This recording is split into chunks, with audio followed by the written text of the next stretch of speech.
ఆంధ్రప్రదేశ్ రాజధానిని విజయవాడ, గుంటూరు మధ్య నాగార్జున యూనివర్సిటీ సమీపంలో ఓ 500 ఎకరాల్లో కట్టుకోవాలని మాజీ సీఎం జగన్మోహన్ రెడ్డి సలహా ఇచ్చారు.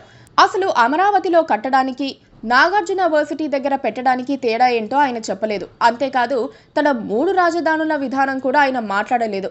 2014 నుంచి 19 మధ్య అప్పటి తెలుగుదేశం ప్రభుత్వం రాజధానిగా అమరావతి అని ప్రకటించింది. దానికి జగన్ అంగీకరించారు. అసెంబ్లీలో అనుకూలంగా ఓటేశారు. అయితే 2019లో అధికారంలోకి వచ్చిన వైఎస్ఆర్సీపీ రాజధానిని పూర్తిగా నిర్వీర్యం చేసేసింది.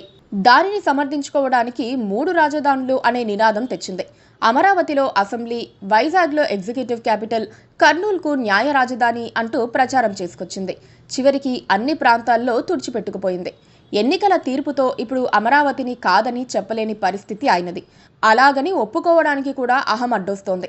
అందుకని అమరావతిలో ఇప్పుడున్న చోట కాదని మళ్ళీ ఇంకొక చోట పెట్టుకోమని చెబుతున్నారు.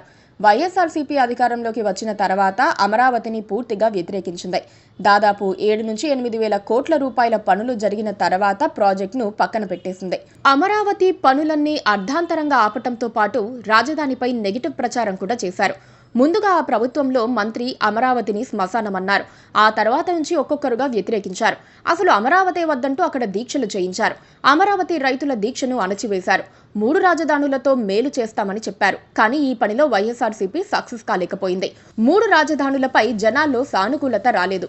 వైజాగ్లో రాజధాని పెడతామని చెప్పినా కూడా అక్కడ వారు ఎన్నికలకు ముందు పెద్దగా పాజిటివ్గా రియాక్ట్ కాలేదు. అయినా సరే ఈ విషయంలో అప్పటి ప్రభుత్వం మొండిగానే వ్యవహరించింది. అమరావతి విషయంలో ఏపీ రాజకీయ పార్టీలన్నీ తమ అభిప్రాయాలను బలంగా చెప్పాయి. రాజధానిగా అమరావతినే ఫైనల్ అని తేల్చేశాయి. వైసీపీ మాత్రం అమరావతికే మా మద్దతు అని ఒక్క మాట చెప్పడం లేదు. అలాగని 3 రాజధానుల విధానానికే కట్టుబడి ఉన్నామని కూడా చెప్పడం లేదు. ఏదైనా ఓ పార్టీ తన విధానాన్ని ముఖ్యంగా ప్రజా సంబంధిత, రాష్ట్ర ప్రయోజనాలకు సంబంధించిన విషయాల్లో మాత్రం స్పష్టమైన విధానాన్ని ప్రకటించాల్సి ఉంది. రాజకీయ నిర్ణయాలు ఎలాగైనా తీసుకోవచ్చు, కానీ రాష్ట్ర విషయాల్లో మాత్రం క్లారిటీ ఉండాలి. గోడ మీద పిల్లిలా ఉండి నాశనం చేయడానికి ఏది బాగుంటే దాన్నే సందర్భాన్ని బట్టి ఎంచుకుంటానని చెబితే అంతకంటే ఘోరం ఉండదు. ఆంధ్రప్రదేశ్ రాజధానిగా అమరావతిని నిర్ణయించే క్రమంలో జగన్మోహన్ రెడ్డి అసెంబ్లీలో ఆమోదం తెలిపారు. అమరావతికి అధికారికంగా మద్దతు తెలిపి అనధికారికంగా వ్యతిరేకత తెలిపారు. రాజధాని భూములిచ్చిన రైతులందరినీ ఓ వర్గం వారిగా జమకట్టారు. వారిని అవమానించారు. ఎన్నికల సమయంలో అమరావతి రాజధాని అని చెప్పి వెన్నుపోటు పొడిచారు. దానికి ఫలితం అనుభవించాల్సి వచ్చింది. వైఎస్ఆర్సీపీ అమరావతి విషయంలో తన విధానాన్ని స్పష్టం చేయాల్సి ఉంది. 3 రాజధానులకే కట్టుబడి ఉంటే ఆ విషయాన్ని ధైర్యంగా చెప్పుకోవాలి.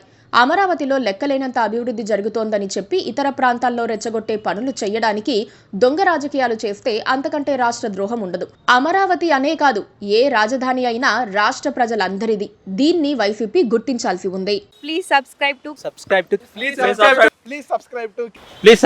KTV Telugu. KTV Telugu channel.